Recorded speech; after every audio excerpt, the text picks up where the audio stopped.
का objective question का test करते हैं। एक वर्ग का क्षेत्रफल होता है तो क्षेत्रफल का सूत्र होता है भुजा गुणा भुजा। पहले का उत्तर है भुजा गुणा भुजा। दूसरा एक समबाहु त्रिभुज का परिमाप। समबाहु समबाहु का मतलब होता है जिसकी तीनों भुजाएं आपस में बराबर हो, तो ये होगा 3 गुणा भुजा। परिमाप मतलब क्या होता है, ये वाली और ये वाली तीनों को हमें जोड़ना रहता है, तो तीनों बराबर है तो 3 गुणा भुजा। इसके बाद लिखा है संख्या को प्रदर्शित करना है, तो इस टेली चिन्ह को हम क्या पढ़ते हैं 1 2 3 4 और ये 5, इसे 5 पढ़ते हो, इसे 5 10 11 12 13 1 2 3 4 और ये 5 6 7 8 9 और ये 10 11 12 13, तो इसका उत्तर होगा 13। चित्रों के रूप में दर्शाए गए आंकड़े कहलाते हैं चित्रालेख। चित्रालेख 1/100 का दशमलव रूप है, तो 1 लिखा है तो उसके बदले में हम दशमलव लगाते हैं, 2 अंक है तो 0 और यहाँ 1 आ जाएगा।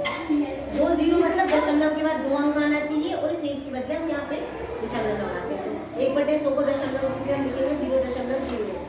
अगला क्वेश्चन है, इन दोनों को जोड़ना है, तो ये 0 से 3rd प्लेस पे है, तो यहाँ पे हम 0 मान लेंगे। 0 से 6 को जोड़ेंगे तो 6 आएगा, 0 से 5 को जोड़ेंगे तो 5 आएगा, 0 से 0 को जोड़ेंगे 0 आएगा और यहाँ दशमलव है और यहाँ 0, तो इसका आंसर होगा 0.056।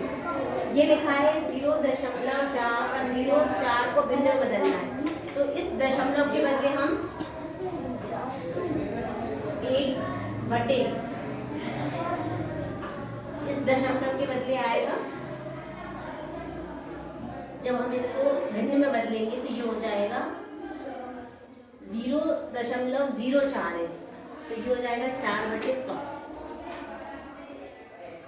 4/100, क्योंकि जब हम 4 में 100 का भाग देंगे तो 0.04 आएगा।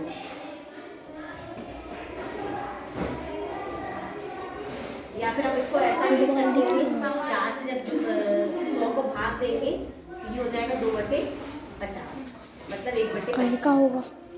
कितने बार 1/8 मिलकर 1/2 बनेंगे, तो 4 बार, 4 1/8 मिलकर 1/2 बनेंगे।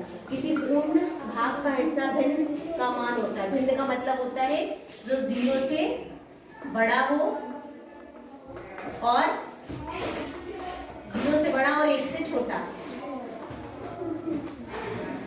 हिस्सा किसका करते हैं, किसी भी एक चीज का हम हिस्सा करते हैं ना, तो 0 से बड़ा होता है और 1 से छोटा होता है। 0 से छोटे प्रत्येक पूर्णांक का चिन्ह होता है।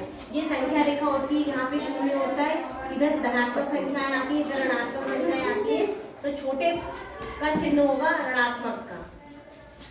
द्विविमीय वस्तु का उदाहरण है, तो हम वृत्त लिखेंगे। द्विविमीय का मतलब होता है जिसमें 2 दिशा हो, जैसे कि आयत है तो इसमें लंबाई और ये चौड़ाई है, तो ये द्विविमीय आकृति है।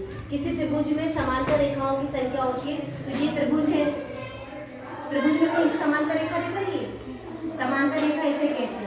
तो त्रिभुज में समांतर रेखाओं की संख्या होती है 0, मतलब होती ही नहीं, ये हमारा उत्तर है।